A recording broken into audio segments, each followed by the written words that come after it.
Christine from the European Startup Association, and I'm here with Harpal, one of our members and a dear friend of mine. And she's all about kindness, and she's one of the kindest people I know. But I would like to hand over to you to introduce yourself and what you do. Yeah, over to you, Harpal. Thanks so much, Christine. So, hello, everybody. My name is Harpal Dhatt. I'm a chartered occupational psychologist. And since 2016, I've been promoting the importance of kindness. I founded Kindness Cafes 4 years ago, which is about serving kindness inside and out, which are mental activities to increase kindness, and it's food for the mind. And this was a movement of giftism, where I was exploring different forms of capital. It was a volunteer-led movement. And coming to now, a year ago, in 2019, I've started the Kindness Chef, which is kind of hot off the press here. And I'm working on my content and logo and information. But this is really now where I'm serving A to Z of kindness recipes. And the intention is to create kinder organizations, one recipe at a time. And what I want to do is create spaces for leaders to serve kindness, which is all about nourishing food for the mind and body.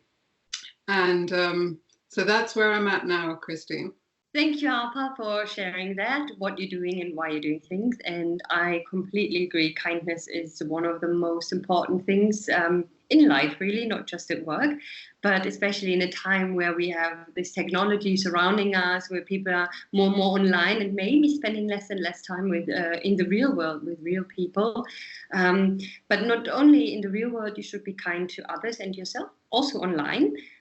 There's a lot of online bullying going on and so on. So kindness is a big topic. I think everyone take to their heart. But maybe you can tell us a bit more why you think it's important at work, no matter if you're in a startup or in a company or whatever kind of work you're doing. Okay, so we spend a lot of time at work, sometimes more than with our families. So it's important that when we're in the workplace, that we feel well and we're surrounded by a psychologically safe environment, which is very important for high performance. And we want to be in a place where we feel less stressed. So perhaps not around bullying and harassment. And so it's more of the kindness behaviors which are going to lead to a flourishing environment where we can perform at our best. And I'd say that it's getting more and more difficult in the workplace to have perhaps some moments of kindness where we can stop and reflect and take the time to value something which is a very simple practice, but in the busyness and distracted world, we kind of forget about in terms of deadlines and not perhaps having these micro moments where we pay attention to, are we being kind to ourselves? And are we also being kind to our colleagues and customers? Yeah, I think it's very important, and people often, even if they practice kindness, they forget a lot of times that they need to be kind to themselves. Yeah, so compassion is where it maybe starts. I don't know what your opinion is, but if you're kind to yourself, it's definitely easier to be kind to others as well, because you will feel less stressed and stuff. Because being kind to yourself means listen to your body, listen to your mind, and act accordingly. When I had very stressful times a few years ago, I always have stressful times, but in general, when it was extremely stressful, I was thinking a lot about mindfulness and stuff like this, but I thought, I don't have time for this. I'm too stressed, I don't have time for this. So I didn't really take care of myself until it was really, really far into the journey of getting close to a burnout, where I then decided, okay, now I have to really stop and do something and be kind to myself before it's too late.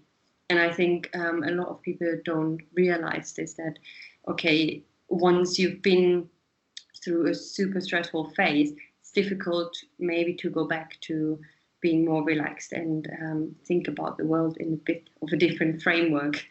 And yes, you want to also create a nice, kind environment for everyone around you at work, and at maybe if you're a startup, to your co-founders, maybe to your employees that you might have, to the team, even to freelancers and other people that you have in your network. So can you share some top tips of creating a kind culture in a startup? Yeah, I'd say one thing is to think about setting an intention, which is a deep, sincere desire to increase kindness in the workplace. Mm. Now, you could do this before starting any kind of meeting or project. And it could be just setting up the ground rules, you know, just for this meeting, we're going to practice kindness and increase kindness. And so thinking about the short-term focus and setting an intention, and the more you do this, the more that it will become a habit. Thinking about projects that you're starting, are we designing this with kindness in mind? I think is very important, especially for the world right now and technology companies thinking about ethics. I'd say kindness relates to this principle. Yeah. So it seems really simple, but simple things, we forget to do them. And I would say that if you start with kindness, the outputs and the results will be more effective than without that. So kind of conscious desire to increase that and to realize that all of us are unkind and kind. It's a pendulum and it's moving. You know, we can be kind one moment and unkind the next. So that's why it's a practice. Another idea I had, which is about setting aside 1 minute each hour to give kindness to yourself or to someone else. So this is the idea of kindness minutes.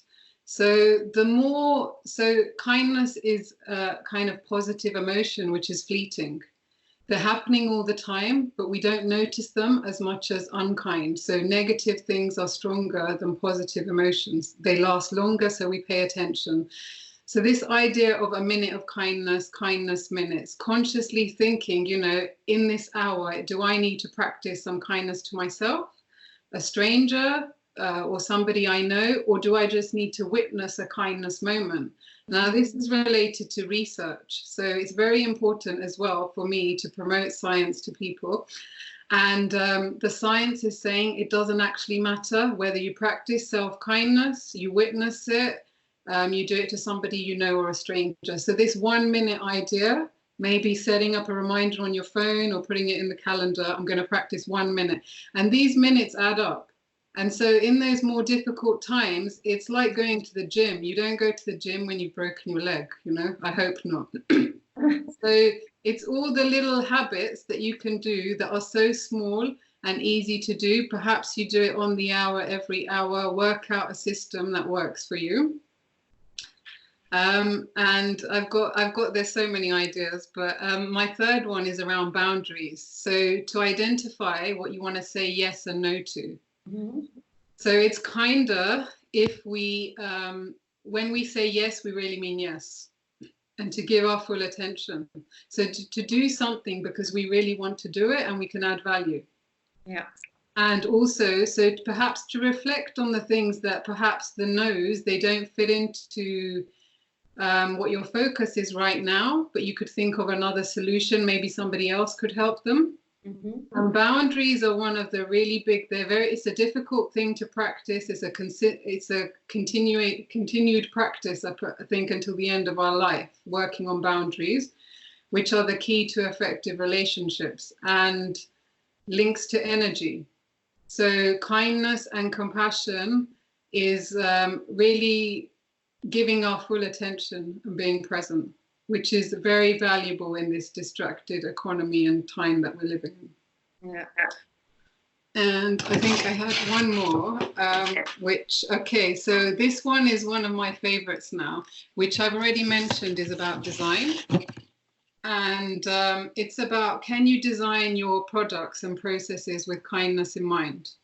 Or thinking about how you set goals and intention.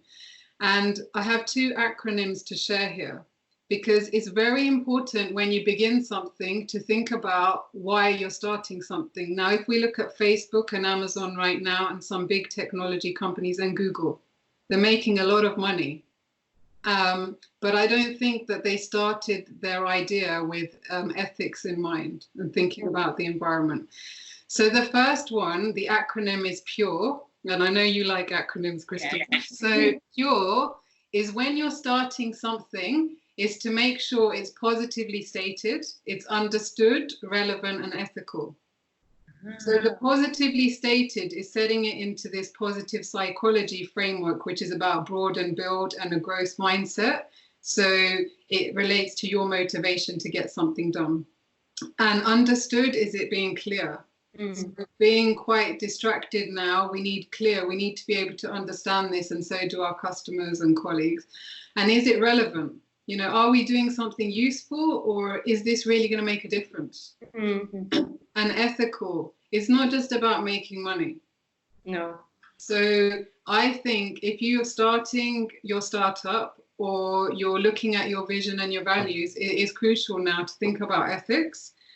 And as a psychologist, ethics are important. And now I know it's becoming fashionable. So the future is actually customers are going to want to know, and future employees, is this company ethical? So if you can start with this in mind, it doesn't matter if, you know, things are constantly evolving, you can start now, beginner's mind. So that's pure. The other one is called clear. So the C is this challenging? So we want to do something which stretches us in terms of our motivation. So is this product challenging? Is it legal? And is it environmentally sound, appropriate, and recorded? So this one is really thinking about the environment, and we know climate change is a big thing right now.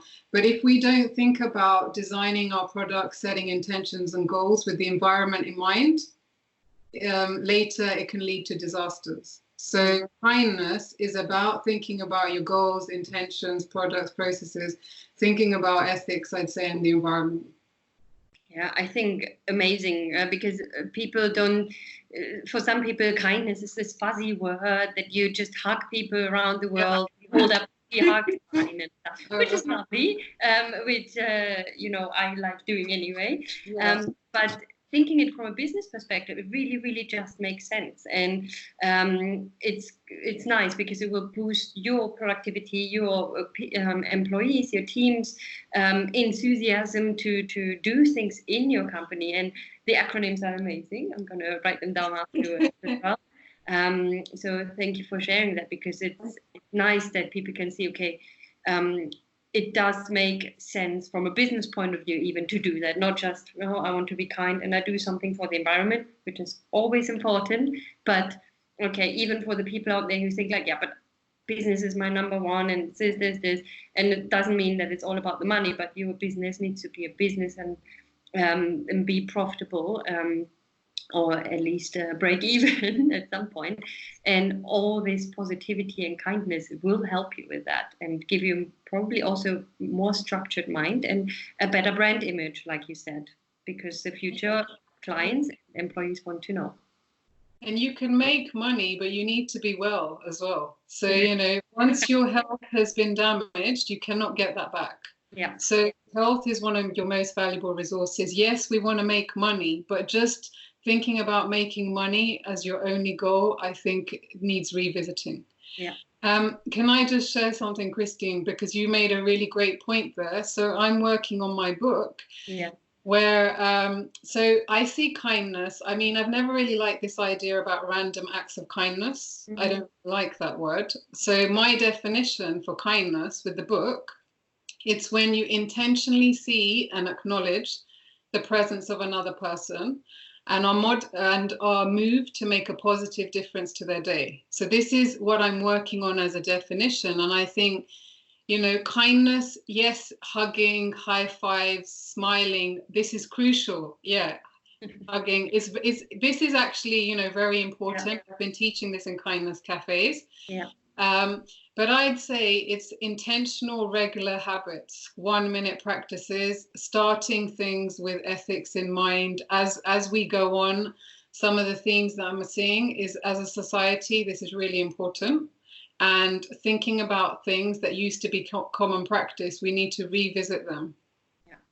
And I think it's also amazing that you share this 1 minute thing, because a lot of people say, oh, I don't have time for this. 1 minute is not too much. And as you said, yeah, and it will make a difference. And if it becomes a habit, then you will see also long-term positive effects. So I completely agree. Amazing. So I can't wait for your book to be out.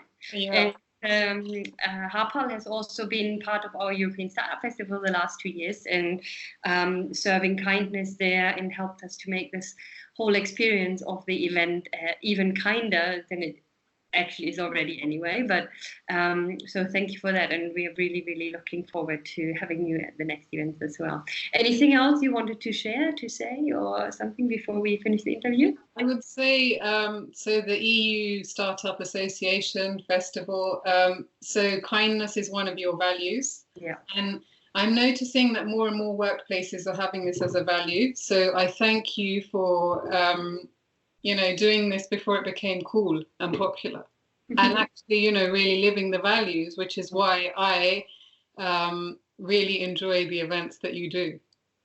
Thank you. Thank you. Yes. Thank you, Christine. Okay. Thank you for your time, and I will speak to you soon. Okay, great. Bye. Bye.